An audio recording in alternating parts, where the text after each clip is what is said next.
عبداللہ بن عباس رضی اللہ تعالیٰ عنہ کہتے ہیں کہ میں نے ایک رات نبی اکرم صلی اللہ علیہ وآلہ وسلم کے ساتھ گزاری۔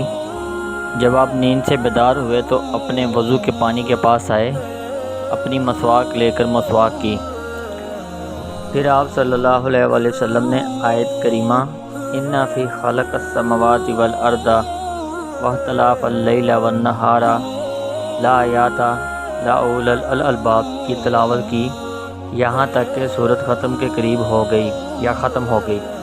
اس کے بعد آپ صلی اللہ علیہ وآلہ وسلم نے وضو کیا، پھر اپنے مصلے پر آئے اور 2 رکعت نماز پڑھی، پھر واپس اپنے بستر پر جب تک اللہ نے چاہا جا کر سوئے رہے۔ پھر نیند سے بیدار ہوئے اور اسی طرح کیا، یعنی مسواک کر کے وضو کیا اور 2 رکعت نماز پڑھی، پھر اپنے بستر پر جا کر سوئے رہے۔ پھر نیند سے بیدار ہوئے اور اسی طرح کیا، پھر اپنے بستر پر جا کر سوئے رہے۔ اس کے بعد نیند سے بیدار ہوئے اور اسی طرح کیا۔ ہر بار آپ صلی اللہ علیہ وآلہ وسلم مسواک کرتے، 2 رکعت نماز پڑھتے تھے۔ اس کے بعد آپ صلی اللہ علیہ وآلہ وسلم نے وتر پڑھی۔